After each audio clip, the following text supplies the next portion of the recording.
Welcome to the Three Man Weave Show, hosted by SportsbookReview.com. It's Wednesday.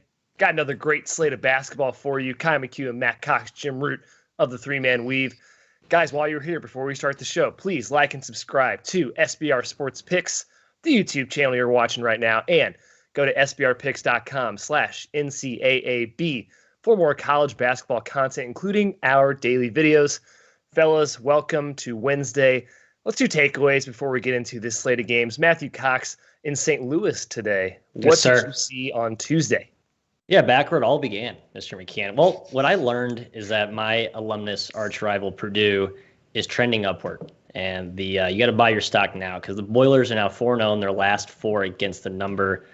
Very impressive win last night. Jim, what I'm seeing are two freshmen, Brandon Newman, Jaden Ivey especially, kind of a long shot maker, really buoyed the offense. We were kind of talking about Purdue as a throwaway Big Ten team, just a team that lacked talent early in the year. But it's just a lesson, a reminder that good coaching usually wins in the end, and they usually find players and develop players that turn into reliable pieces. Purdue, just another example of a team under the direction of a very smart conductor. Yep, the redshirt freshmen Gillis and Newman have been great, and Ivy hit that massive huge shot last night. Yep, the step back three. Matt, I'll tell you about a team that is not well coached and not going in the right direction. That is DePaul. Oh my goodness, that team is a dumpster right now. Just got blown out from the start yesterday against Butler. I mean, I don't know how many Big East games they'll have a chance of winning. You would think home to Butler this year would be one of them, especially with Butler off a OT win against Creighton. It's like, oh, maybe they'll have a letdown. Nope. No letdowns against DePaul. You just blow them out. Oh God, it's ugly. I mean, Dave Leitau's got a nice recruiting class coming in, but God, I don't know how you get excited about him right now. He just can't win Big East games. They cannot, Jim. Chicago's Big East team is not representing this year. Guys, if I'm going to whine about ETSU's three-point shooting yesterday, I have to acknowledge Alabama's performance because the Roll Tide went 23 for 43 from nuclear yesterday. Just fire John Petty. Yeah, John Petty, 8 for 10. Holy moly. Now, in my defense of whining, Alabama is sort of expected to shoot well from three, whereas ETSU is not. But 23 for 43, I mean, give me a break. If I was in LSU, I'd probably be whining the other way. Yeah, I think it was like 14 for 19 in the first half or something. Yeah, absolutely insane. I'll take it. The Tide are now 8-0 against the spread their last 8 games. Wow. They're at the 10th in KenPom. Arguably the best SEC team in the conference, guys. They have a 2-game lead right now. Roll Tide, Jim, your boys. Nate Oates, your boy. It took them like 2 weeks to get cooking. It didn't work in Maui or Maui East in Asheville, but they're incredible. I'm so happy that they're delivering on all their potential. It's funny, last year they had a pretty hot ATS streak, but it was much more under the radar because they were losing a lot of close games and the overall record wasn't very good. But now it's the whole world has the spotlight on them. So I got to think the value will be sucked out pretty quickly here. But yeah, if they won by 30 on the road. The analytic rankings will just nudge them up 10 spots probably. Someone tweeted at me like, we're not seeing a good number on them for the rest of the year. I know. Like, it's done. Probably. All right, let's head into the slate today, guys. Let's start with Clemson at Georgia Tech, an ACC battle. This game, I believe, opened Georgia Tech a slight fave or pick. It's now up to Clemson, -1.5, -2. Clemson, guys, probably a little undervalued now after the UVA thumping. They dropped from 19 to 33 in KenPom. Matt, we'll start with you. Georgia Tech hasn't played since January 3rd, but they're sitting pretty at 2-1 in the ACC. What do you think? Yeah, I think I'm against the grain on this one. I know you both like the orange men in this matchup here. I look what happened last season as sort of an omen for what could happen tonight. I think Josh Pastner's zone defense, the size and length that they present up front, could be an issue for Clemson. I think arguably after how badly they played against the pack line in Virginia, maybe just seeing a different kind of defense will help them get back into a rhythm. But this team still cannot shoot, and Georgia Tech will make you make shots from the outside. And unless they make shots tonight, I think you'll be sweating this one if you're a Clemson backer. Yeah, I lean Clemson here pretty big. I mean, the spot with them coming off that beatdown, a little bit of a bounce back. Georgia Tech, like you said, haven't played. We don't know exactly how much they've been practicing in their shutdown. They should be close to full strength based on roster whispers, but hopefully no surprise absences. I still think Clemson shuts them down defensively, and it's probably an ugly game. You have to lean towards the under on the total just from an efficiency standpoint. Not quite sure what we'll get in a tempo perspective, so I'm not going to bet it. But I lean towards Clemson. I like them up to -1, but now with it over 1.5, I'm going to just stay away on the show and keep it simpler here. What do you got, Ky? Yeah, it would have been a play for me at Clemson pick, Clemson -1. Now a little bit too high for me to take officially for the show. Still a pretty strong lean. I agree. Georgia Tech's going to have a real hard time scoring against this Clemson defense. Clemson, there's a path to outside shooting if they actually hit shots. I'm still waiting on that algorithm to tell me when college kids will make shots and won't make shots. We need like a progress, a weekly status update for the chat model, because I assume there are some modelers out there watching the show that have to be building this for us. 1 point in Georgia Tech's favor. They do have veteran guards who can handle the ball. So, if you're looking for a Clemson pressure overwhelming angle, possibly Georgia Tech can handle that pressure. So it's a lean for Clemson for me, fellas. Excuse me. Let's move on to our next game on the slate. VCU at our St. Bonaventure Bonnies, Matthews Bonnies. The St. Bonaventure is -2, -2.5, I believe, currently. VCU guys looking a little human the last few games. Won against Mason by 5, lost to Rhode Island, beat George Washington by only 7. And Jim, the Bonnies have covered 3 straight games. Do they get another one against VCU? Yeah, big lean to Bonnies here on a matchup perspective. If you can handle VCU's pressure, you can score. And I mean, we saw that with Rhode Island. They took care of the ball and scored 86 points. Bonaventure can do that. They can take care of the ball. They've got seasoned veteran guards. I think they can dominate inside. Now, the thing that concerns me with St. Bonaventure, guys, Jaron Holmes is shooting 52% from 3. Can I That's ask it? I thought he was like 72%. What do you think the rest of the Bonnies are shooting from deep? Just give me a guess. Oh, man, 10%, Jim. Negative 10%. It's 19 of 90, 21%. It's absolutely pathetic. So if he's not hitting shots, then apparently no one hits shots. However, I'm not sure they'll need that badly. Bonaventure packs the paint. They just got to take away Bones from downtown, Bones Highland for VCU. Yeah. I lean towards St. Bonaventure here. Matthew, I know you probably do too. Yeah, my number leans that way, but I actually have not been on the Bonnies the last 2 games. And Ky, I'm looking at my data says they've covered the last 4, so don't you dare shortchange my boys. But of course, closing line, Matthew. Now, I will say the last game against Duquesne, it was close late, and they made a late push. So it's not like they dominated from wire to wire there. They didn't dominate against Fordham either. And Fordham, obviously, same thing. So this team has been a little sleepy offensively, as Jim mentioned. Holmes has been kind of a one-man wrecking crew. Kyle Lofton shooting 3 of 25 from 3. He's not a great long-range jump shooter, but he's better than 3 of 25. He's at least a 25, 30% shooter. My goodness. So I'm with Jim. I think there's a little bit of buy low in terms of the Bonnies' offense. I'm going to stay away here probably. I think VCU is still really good. I don't really put a lot of stock in those recent performances. Yep. So I'll probably just sit and watch as a fan of both these squads. Yeah, I pretty much made this number where it's at, so no take from me either way. VCU, though, guys, they do thrive on forcing turnovers, kind of like Clemson, Georgia Tech a little bit here. Number 1 steal rate in the country is VCU. The Bonnies have excellent ball handlers. They do not turn the ball over, so point in Bonnies' favor. I am slightly worried about their ability to score, though. VCU is going to make them shoot, guys, and we talked about how just piss poor they've been from downtown. Besides Jim, our dude, Jaron Holmes, that guy is a fireball. We will move on to an SEC bout. Kentucky at Georgia. Kentucky -3.5 pre-show. Kentucky, guys, is 4-8. Let that sink in. That's not against the number. That is straight up. That's straight up. That's pretty surreal. Matt, they get Georgia off a fresh win against Ole Miss. Their new freshman point guard, Katie Johnson, is averaging 17.5 points per game off the bench in 2 games. Are you going Big Blue Nation, or are you riding with Tom Crean, your former Indiana coach, Tom Crean's Georgia Bulldogs? Man, I love Tommy Crean. Miss him at IU. But no, I will be probably on Big Blue Nation here. I want to lock it in at 3 as an official show play, but I think it's creeped up to 3.5. So I will leave it off the card after I sort of forced Duke in a similar type of spot last night. I mean, I don't know who's more frustrating right now to watch, Duke or Kentucky. I'd argue Kentucky has a little bit more momentum in their sails of just with the addition of Keon Brooks back in the fold. What he's added that element there. Kentucky's defense has played well the last couple of games. I thought the Auburn they kept Auburn from exploding offensively with Sharif Cooper. I thought that was encouraging. I think they can attack a Georgia transition defense that's a little shoddy, right? So I think Kentucky can get some cheap points off their defense out in transition, enough to cover the number here. Again, from a value perspective, though, I won't be taking 3.5, just a lean. There's some 3 out there, Matthew. I don't know if the chat mob will give it to you or not, so we'll see what they have to say. We need an official chat czar within the chat czar to stamp of approved. Like, we got plenty. X number of lines. Okay, good. But so the thing here, yeah, Kentucky finally encounters a defense they can score on. You don't need to hit shots to score on Georgia. You can get to the paint. You can score in transition, like you said.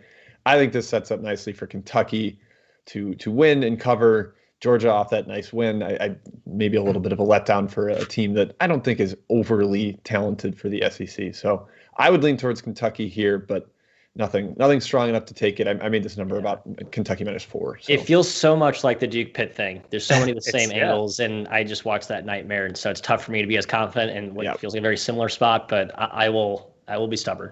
The difference is I think Pitt's actually pretty good this year. I'm starting to come around. Yeah, Justin Champagne is an absolute monster. So. He and his brother are both incredible basketball players. Georgia, I'm not really a believer they're actually very good. I think Kentucky's size advantage, they have a massive size advantage, comes into play here. I think Kamara gets in foul trouble. If he's out of the game, Georgia's in trouble, I think, from an offensive and defensive perspective. Keon Brooks, his emergence for Kentucky continues to be the key for them, I think, getting back to competency. I don't have the balls to take Kentucky tonight, but I do lean towards them. They've just been so bad this year.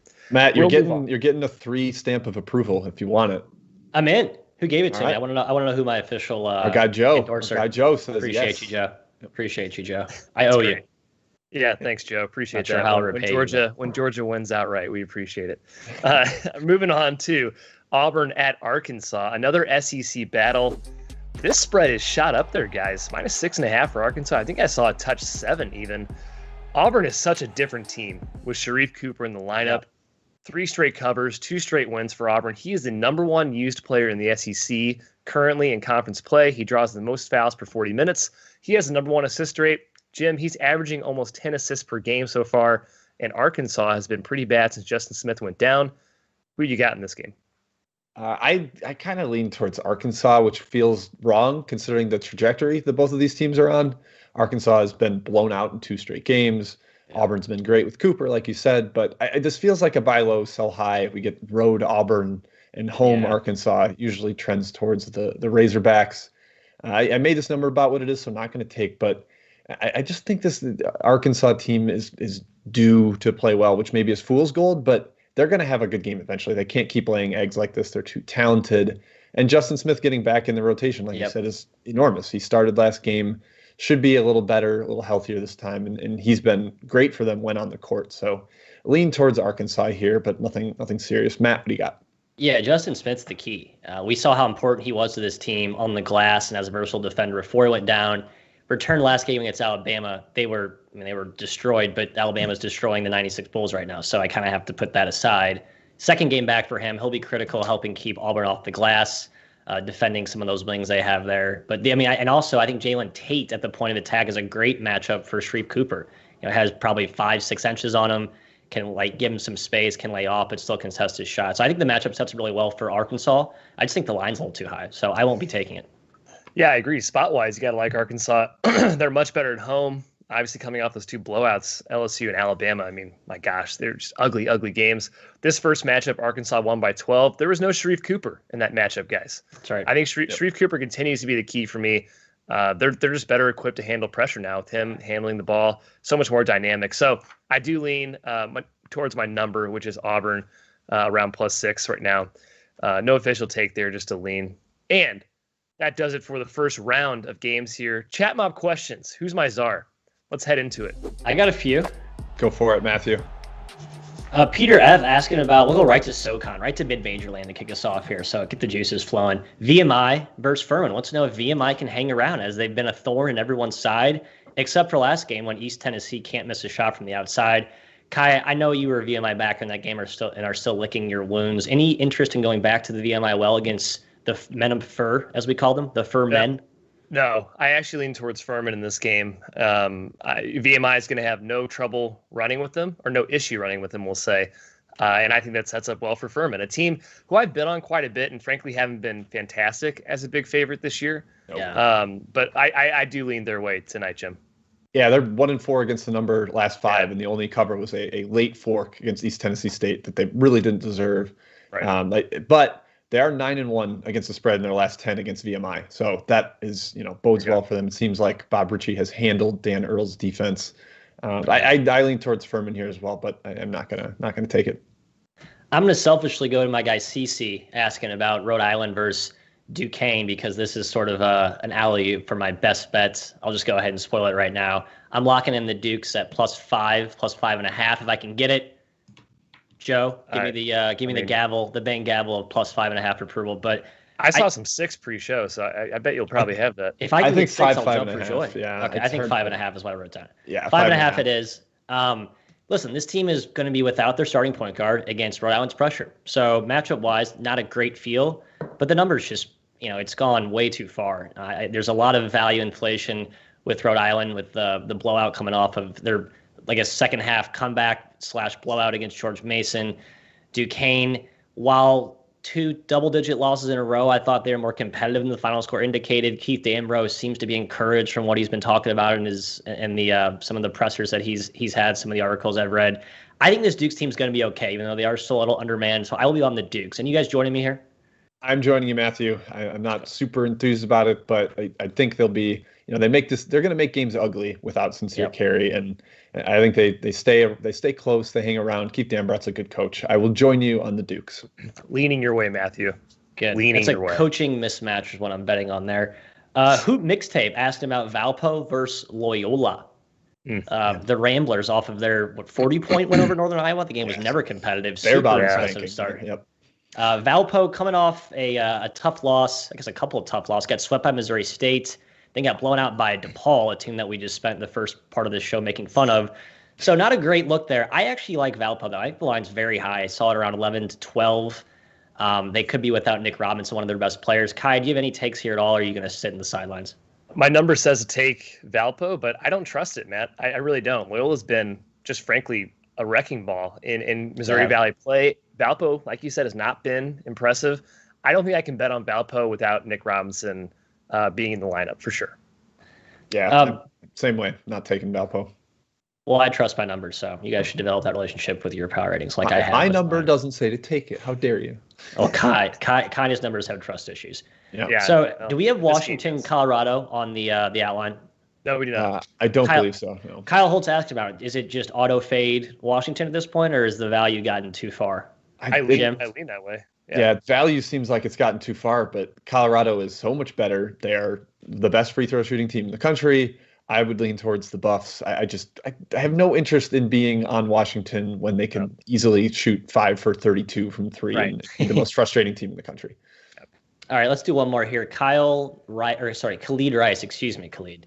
Why is Tulsa +12? I think it's actually a valid question. We got it next in the outline, Matt. It's in the outline. Stay tuned, Khalid. All right, I'll round up the rest and let's keep cruising here. Okay. All righty, let's get back to the outline, guys. Tulsa at Houston. Great segue, Matthew. Thank you so much. Absolutely. Like Matt said, 12.5. Man, big spread. Give Tulsa credit, guys. They handled Memphis at home. They're 5-2 in the league. One game back of Houston, who they beat on December 29th by 1 point. However, Jim, Houston was 4 for 21 from 3 in that game, 20 for 31 from the free throw line. They dominated the glass, shut down Tulsa on the interior. Have to think this is a good bounce back spot, right? Yeah, spot leans Houston, number leans Tulsa. It's just that's a hard team to blow out because of the way they play slowly. They play in zone. Unless you are mega hot from the outside, it's tough to blow out Houston or tough to blow out Tulsa.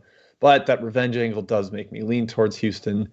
And they've been just absolutely balls to the wall the last 2 games. They destroyed UCF from the opening tip. I think they got up 32-4 in that game. So, this team's clearly capable of destroying teams, and they could do that to Tulsa tonight. But I'm staying away. I don't know. You just don't know if Houston's going to make shots or not, and that's what it comes down to. Right. That's what Tulsa's whole thing is. They just dare you to make shots. And if you get you start to get tight, you force passes, they can force turnovers. They have guys who can make shots offensively, and they can get to the glass a little bit. Tulsa's just not a team I like to go against as a large dog. So while I lean Houston, I have no appetite in touching this game, to be honest. I feel like we have several spots versus number plays here today, and this is another one where spot says Houston, number leans heavily towards Tulsa. So, Yeah, stay away from me, I think, overall. I don't think I want any piece of fading Houston, angry Houston. Guys, Frank Haith has done a good job. There, I said it. Yes. I said it. Yes, I agree. Finally, no question. No question. Don't worry, Jim. He'll eventually get the program and leave to a different school, and Tulsa will struggle for the next few years. Yep. Can you tell we're Mizzou fans? I don't think you can. Can you tell you're bitter over Frank Haith? No, absolutely not. Moving on down the rundown here. Providence at Creighton, back in the Big East. Creighton, spreads come down, -9, 9.5. I think it opened at 10, guys. Providence, losers of 3 straight. This is their 3rd straight road game. Creighton beat the Friars by 2 in the first meeting. Matt, they're coming off an OT loss to Butler, of all teams. Zegarowski was out for that game. Number 1, will he be out for this game? I truthfully don't know. And number 2, Matt, do you back the Providence Friars or the Creighton Blue Jays? I'll be a Friar man here. These teams already played once this season. Providence lost by 2. And last season they played close as well. Lost by 4 at Creighton, and I believe got them at home. Yeah, beat them pretty handily at home. I just think the Providence physicality thing usually plays well against Creighton. I know this Friar team isn't as tough, gritty up front as we've seen in years past. They still have Nate Watson. They still have plenty of length up front. I just think that, matchup-wise seems to give Creighton some issues. And obviously, if Zegarowski doesn't play, that's a huge bonus. We saw Creighton play amazing without him against St. John's, but then obviously they missed him badly against the Butler game. So it's sort of, we know he matters. We know he's important. So I think there's value even if Zegarowski plays. But if you lock it in now, which I am, at 9, I want to get a quick chat mob line check there. I think you get a little bit extra bonus upside if he does not go tonight. I think the key for me here is the other point guard injury, unfortunately. Jared Bynum, if he's out, I don't really like the way this offense works because it's just David Duke scoring and creating. It's a little too much burden for him. So I can't touch this game without knowing either of the point guards' health. If you get Bynum in and Zegarowski out, I love Providence today. But if it's Zegarowski in and Bynum out, I think Creighton probably blows them out in this spot coming back home. So I am not touching it until we have a little more clarity on the health of the 2 PGs. Jim, to your point about Bynum, he's played 40 minutes, 39 minutes, 40 minutes, 39 minutes, and 49 minutes the overtime game before that. So, yeah, he's been carrying a heavy load. Yeah, he doesn't make any shots, but he just kind of like sets up the offense better. They puts everybody in like more of a capable position. Yeah. So, yeah, man, I think you're right about the matchup issues for Creighton here. I think Nate Watson and David Duke are incredibly tough matchups for Creighton to handle. That's probably why Providence hung with them so close in the game previously this season. I just think Creighton has an extra gear they can go to, especially at home. So it's always scary betting against them, even as a big dog like Providence is right now. It seems like they can beat any team by 20, 30 on a given night. If Zegarowski is out, I do lean towards Providence, even if Bynum is out as well. I really liked it at 10, just a lean for me at 9 currently. Yeah, 9.5 right now. So Matt, you can have that hook there. I'll take it. That's an official play for me. Nice. All right, moving on. Last game on the rundown before we hit best bets and more chat mob questions. Northwestern at Wisconsin. The Badgers, Jim's Badgers, bounced back after a blowout loss to Michigan by beating Rutgers at the Rack. Northwestern looking more and more like their old selves by the game, Jim. Losers of 5 straight, Iowa twice, Illinois and Ohio State. Now have to go on the road at Wisconsin, the Kohl Center. Yikes, this schedule's brutal. Who you got, Jim? I think Wisconsin absolutely shells them today, just bombs them. Northwestern couldn't score at home against Iowa's defense. I don't think they're scoring on the road against Wisconsin's defense. That's a pretty key point of it to me. As long as Wisconsin makes like an acceptable number of threes, their percentage is fine. I think they win by 15 to 20. I will take Wisconsin minus 11 as a show pick here. This is kind of against my number, but this is like I've watched Wisconsin over the years. They just kind of seem to handle Northwestern at home. They struggle at Welsh Ryan, but I think Wisconsin takes care of business here. So roll Badge. Matthew, what do you think? Yeah, my number leans Northwestern, but I think my number is largely inflated from some of the early Northwestern performances that we're now learning may not be a true reflection of how good they are. So I stayed away from this game. I think the matchup concerns you guys mentioned are valid.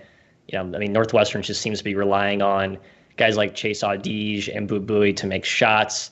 And they were hitting to start, but they have not been lately. Yeah, the shots are not good. They're not good shots, right? Rolling up. Yeah.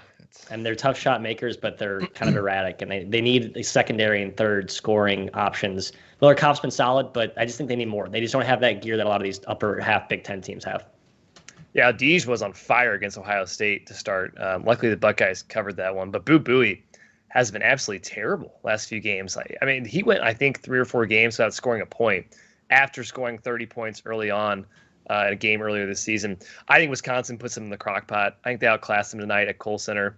Spread's high for a good reason, so heavy lean towards the Badgers tonight. All right, best bets. We didn't touch on Jim's. This is exciting. A little mystery reveal here. Jim Root, best bet. What you got? I am going to the SoCon. I am taking Ky. You did it last on Monday. You faded ETSU. Oh man, I'm trying it too. I'm going to see how it goes for me. I'm taking Western Carolina at home. Believe it is plus 1.5. Yep, plus 1.5. The Catamounts did not play Monday, which is very, very helpful. Mason Faulkner is playing better right now. Their point guard, he seems healthier. He's had 49 points combined over his last 2 games.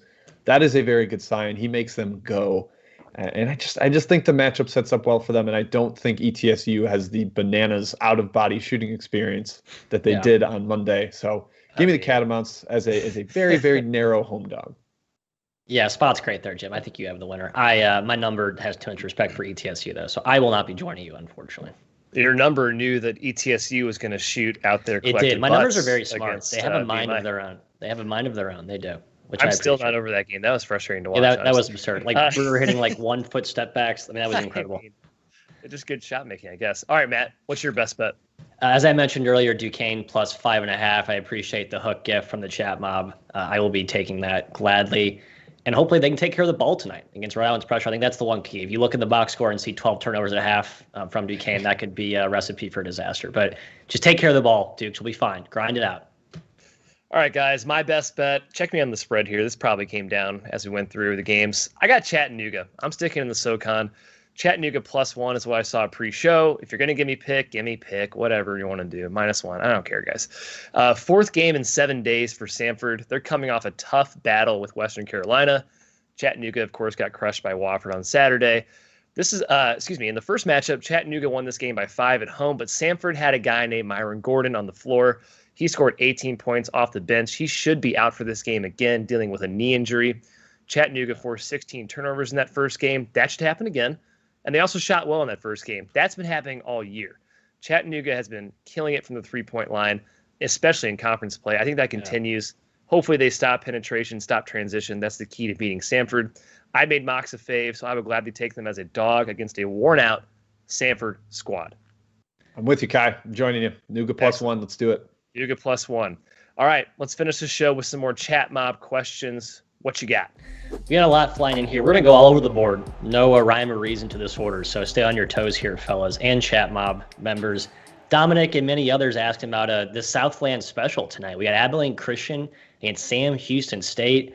I have a play on this game, but before I share, Jim, do you have any thoughts here? I think Sam Houston's guards are in trouble against the Abilene Christian pressure. Other than Natal, they are young and inexperienced in the Southland, and Abilene's been a terror defensively. So I know that is not what you want to hear, Matthew, but my number is right on, and my matchup sense kind of leans towards Abilene Christian. Yeah, it's sort of similar to the Duquesne-Rhode Island matchup concern with, guards that aren't as trustworthy against pressure. I watched the Lamar versus ACU game. Lamar has some solid guards, and they were flustered against some of that havoc. I still will be on Sam Houston there. I think this team has been on fire the last 5-6 games. I think there's a team that has some talent. The young guards, but I think good guards. So hopefully they're not shell-shocked tonight. I will be on the Bearcats with a K. Sam Houston State's been awesome in the Southland play. I just don't have the cojones to fade Abilene Christian, a team that could be the best squad in the league for sure. 3-point regression variance monster attack is coming for Abilene Christian. So look out. We have another Missouri Valley inquiry. Julian asking about Bradley, Illinois State. Illinois State's bad. Very bad. Atrocious, Jim? Like, are they in that tier where it's just you're looking to auto fade them, or is the line a little too high here for a team like Bradley? Doesn't really put a lot of points on the board. That's the concern. I'm not sure the Bradley offense has enough to just like blow teams out, but Illinois State is close to auto fade in that conference. They hung around with Indiana State, or the final number seems to indicate they did, but they were down 15 with like 4 minutes left and had like a 10-0 run to make the number look respectable. It's a bad team that doesn't know what it's doing offensively. They take terrible shots and sometimes they go in, but yeah, I would lean towards Bradley there. Yep. Corey Bowman asking about Longwood High Point. Ky, I'll go to you for this one here. He wants to know if Longwood gets it done again at home. I'm going the other direction here. Are you going to join me? I am going the other direction. I was on High Point yesterday. The Fighting Tubby Smiths, baby. Fire up. Let's go. I mean, they lost. They got smoked yesterday. It wasn't even close. John Michael Wright even played for High Point, so that was very discouraging. I think they bounce back here. I think they get Longwood tonight. Yeah, they've flipped to a favorite -1, -1.5. So I'm not going to take it. Nothing official there then. I think good. I'm on the right side. Yay. Yeah, there you go. Yeah, I would take -1, but nothing above that. Longwood, I can't figure out. I've been kind of chasing the tail there with them. They are well coached, but and kind of athletic too. But offensively, they do go through lulls. Next up here, we have Fresno at Boise from Ryan Abramowitz, Mountain West Showdown here. Man, Boise is getting all the respect and then some from the odds makers here. I believe they're showing a 15-point favorite. And maybe I'm saying that because I'm higher on Fresno than both of you. But Jim, do you think there's any value here in the dog? I don't want to take any of the bottom half of the Mountain West against Boise. Not interested. ACOT could return for this one. I just was so impressed watching Boise against Wyoming. Like they're in a different class than most of their competition, and Fresno is in that below class. So I'm not going to take them here. Matt, that stat about Boise leg one against Mountain West opponents, it's ridiculous. They've won by 20 points every single game at least. So I think Fresno's terrible, in my opinion. And Fresno has athletes, unlike Wyoming and some of the teams that Boise has completely overwhelmed. But I mean, I think Boise's just a better team. So I want no part of that. Fresno's still kind of soul searching, in my opinion. Paul Taylor, the Sailor, asking about St. Joe's versus George Mason. It's just a rinse, wash, repeat St. Joe thing. Is Ryan Daly playing? Is Greg Foster playing? If not, you can't touch him. Yeah, I think Foster's still out, and Daly still had a hard cast on Monday. So I would imagine there's almost no chance he plays. Yeah. I think there's rumors he may be shut down for the year. So I actually think the line's a little high if one of those guys plays, but I don't think Daly's playing, and Foster's a major question mark. So no reason to jump the gun on that one. Really, really strange. Daly out with sore thumb December 21st. It's been a month, and he's in a hard cast. I don't think the thumb is just sore. Not sore at this point. Let's go back up to the big boys. We got Kike asking about North Carolina against Wake. Jim, aren't you a Wake boy here, or no? Am I I've been on Wake a bunch lately. I was okay with the opener of 12, but I don't really want 11.5. Just where my number's at. They could get really beat up on the glass in this one, which scares me. So I'm staying away, but I do lean towards the Demon Deacons. I think they've been a pretty solid dog in conference play. They just covered against Virginia Tech, so lean towards Wake. Yeah, get woke on Wake. Lean Wake. 1, 2, 3 JP question coming in high here. Davidson Fordham. I see this number's been bet up from -16 to -18. I'll be honest, Fordham entices me at that number. Just the way they can defend and muck games up and keep it ultra low possession. But I don't know if I can look myself in the mirror if I bet Fordham against Davidson. Is anyone bold enough to join me? Maybe there might be less than 60 possessions in this game. Like which I think is So that's tough to cover an 18-point spread. I don't have the confidence in Fordham at all to bet them, but shoot, if you just take the odds of covering an 18-point spread and 60 possessions, I think Fordham's probably the better play. Yeah, it's 122-point total with an 18-point favorite. Yeah, they're basically thinking Fordham might score 50, might not, and they're probably right on that. They probably are right. One more question, last one we'll sign off. Mercer Citadel +7. The military boys there of Carolina have been phenomenal against the spread, against a team, Mercer, who likes to blow leads. So that's a hard stay away. I think I would lean Mercer if anything, but you guys agree? Yeah, the over is appealing. It's been bet up, but why won't this have 190 points? I don't know. Yeah, I lean Mercer, but the Citadel's a chat mob darling this year, by the way. Everyone loves the Citadel. They're good. They got some horses, man. Yeah, got some horses. All right. Thank you guys for all your questions. Thank you for participation. Thank you for the like button, the subscribe button. Please go to sbrpicks.com/NCAAB for more college basketball content. Subscribe to SBR Sports Picks, this YouTube channel. Check us out tomorrow, 9 a.m. Central, same time, same place. We will see you then.